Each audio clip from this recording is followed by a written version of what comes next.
হিসেবপত্র নিয়ে এসেছি। আমি ক্যামেরা পার্সন ভাইকে বলবো, দেখুন 2024 সালে মমতা বন্দ্যোপাধ্যায় মাঝে মধ্যে বলেন না টাকা নেই, নিকাশি ব্যবস্থার টাকা নেই, বর্জ্য পরিষ্কার করার টাকা নেই।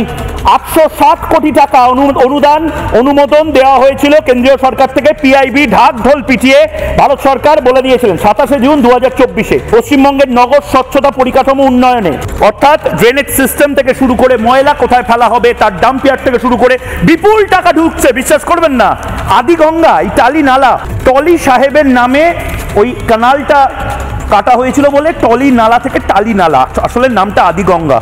ওটা আমাদের খুব পবিত্র স্থান ছিল। এটা দুঃখের যে আজ হিন্দুত্ববাদী সংগঠন, কোনো সংগঠন তারা আন্দোলন করে মমতা বন্দ্যোপাধ্যায়কে পিটিশন করছেন না যে গঙ্গা দিয়ে বেহুলা লক্ষিন্দর ভেলায় করে গেছিল, যেখান দিয়ে শ্রী চৈতন্যদেব গেছিল, সেই আদি গঙ্গার সংস্কার কেন হবে না।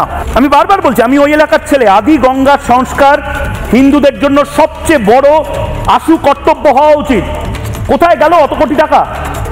আদি গঙ্গা, টালি নালা, যাই বলুন না কেন, কি খারাপ একটা নাম দিয়েছে টালি নালা আমাদের আবেগের আদি গঙ্গাকে।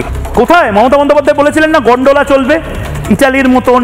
আমি যখন গাড়ি করে যাই ওই টালি নালা বা আদি গঙ্গা দিয়ে, আমি কিছু মশা দেখতে পাই, তারা ভেসে ভেসে যাচ্ছে।